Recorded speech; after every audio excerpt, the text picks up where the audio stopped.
सीमा विवादपछि चीनले समाधानका लागि भारत र चीनबीच कूटनीतिक र सैन्य च्यालेन्ज मार्फत वार्ता भइरहेका बेला 6 जुनमा दुई देशबीच कमान्डर स्तरमा भएको छलफलको सहमतिलाई उल्लङ्घन गर्दै सोमबार दुई पटक भारतीय सेनाले सीमा नाघेर अवैध गतिविधि तथा चीनिया सेना विरुद्ध आक्रमण गर्ने प्रयास गरेको छ।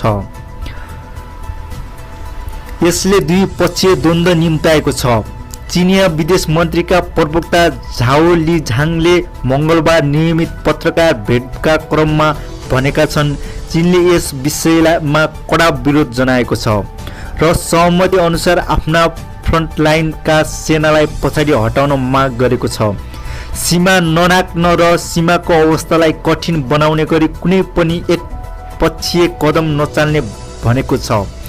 चीन र भारतले सीमा क्षेत्रमा तनाव कम गरेर शान्ति कायम गर्नका लागि संवाद मार्फत दुवै पक्षीय समस्या समाधान गर्न सहमति गरेका छन्।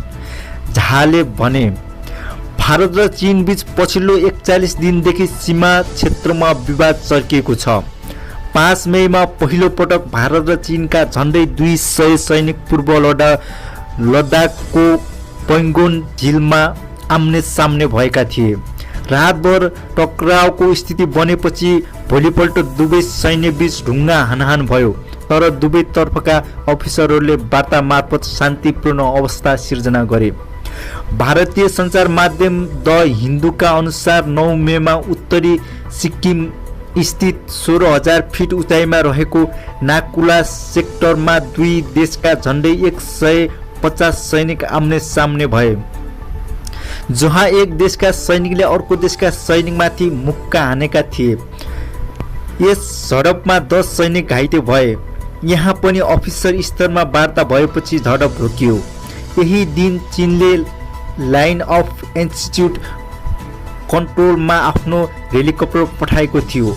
जवाफमा भारतले पनि आफ्नो लडाकु विमान सीमा क्षेत्रमा पठाएको थियो। भारत र चीन बीच अन्तिम पटक 1962 मा ठुलो युद्ध भएको थियो। अक्साई चीन र उत्तर पूर्वी फ्रन्टियर एजेन्सी आसामकामा भएको यो युद्ध 1 महिना 1 दिन चल्यो। त्यसपछि चीनको युद्धमा विजय हासिल गरेको थियो। यस युद्धमा चीनका 722 र भारतका 1383 सैनिक मारिएका थिए। 548 देखि 1047 जना चीनिया सैनिक घाइते भए भने भारततर्फ 1696 जना बेपत्ता र 1047 जना घाइते र 3968 जना बन्दी बनाइए। यस युद्धको झन्डै 5 वर्षपछि 11 सेप्टेम्बर 1967 मा पनि सिक्किमको नाथुलामा भारत र चीन बीच हिंसा झडप भएको थियो। त्यसपछि 15 सेप्टेम्बर 1967 मा फेरि झडप भयो र अक्टोबरमा मात्रै विवाद साम्य भयो। यस झडपमा पनि दुवै पक्षले ठुलो क्षति बेहोर्नु परेको थियो। भारत र चीनको सीमा विवादले हिंसात्मक रूप लिँदै गएको छ। सोमबार राति लद्दाखको गलवान उपत्यकामा दुवै देशका सैन्यबीच मुठभेड हुँदा भारतका 1 कर्नल र 2 जवान सहित 3 जना मारिए। यता चीनतर्फ 5 जना मारिएको र 11 जना घाइते भएको भारतीयको दाबी छ। चीनले आफ्नो कति सैनिक मारिए भन्ने विषय खुलाएको छैन, तर मुठभेडको समाचारलाई भने पुष्टि गरेको छ। भारतीय सञ्चार माध्यमका अनुसार 45 वर्षपछि भारत चीन विवाद भारतीय सैनिक मारिएको हो। यसअघि 20 अक्टोबर 1975 मा अरुणाञ्चल प्रदेशको तुलुङ लामा असम राइफलको गस्तीमाथि चीनले हमला गर्दा भारतका 4 जना सैन्य मारिएका थिए। दुई देशबीच त्यस यता एकअर्काको सैनिकको ज्यान लिने हिंसा भएको थिएन। भारतीय सेनाले विज्ञप्ति जारी गर्दै अवस्था नियन्त्रणमा ल्याउन छलफल भइरहेको जनाएको छ। सोमबार राति गलवान उपत्यकामा तनाव पत्थर मार्ने प्रक्रिया चलिरहेको थियो, तब हिंसा भड्कियो। हाम्रो 1 अफिसर र 2 जवान शहीद भए। अहिले दुवै देशका सेनाका वरिष्ठ अधिकारीहरू तनाव कम गर्नका लागि बैठक गर्ने विज्ञप्ति निकालेका छन्। यस घटनापछि रक्षा मन्त्री राजनाथ सिंहले चिफ अफ डिफेन्सनल स्टाफ जनरल बिपिन रावल, विदेश मन्त्री एवं जनशंकर लगायतसँग बैठक गरेका छन्।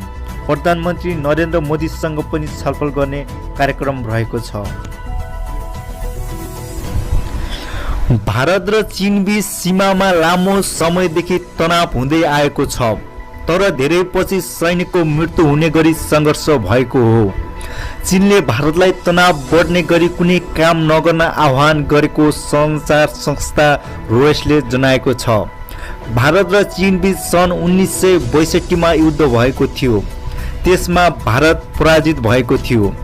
चीनले आफ्नो 38,000 वर्ग किलोमिटर क्षेत्र ओगटेको भारतको आरोप छ। सीमा बारे द्विपक्षीय दल पटक पटक वार्ता गरे पनि कुनै समाधान फेला पारेका छैनन्। गत मे महिनामा दुई देशबीच सिक्किमको सीमामा हालहालसम्म भएको थियो। भारतीय सेना दुई देशका वरिष्ठ सैन्य अधिकारी बीच विवाद समाधानका लागि वार्ता सुरु भएको बीबीसीले जनाएको छ।